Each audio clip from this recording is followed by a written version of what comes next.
Ni buah tin warna hijau.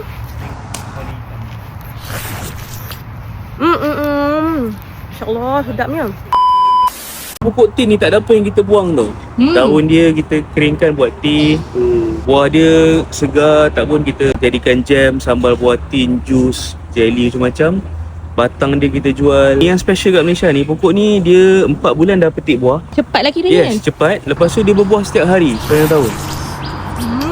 Dan pokok tin ni lagi special lagi, dia ada 1200 jenis. Ada 1200 warna, 1200 rasa. Ada warna merah, warna kuning, warna hitam, warna hijau.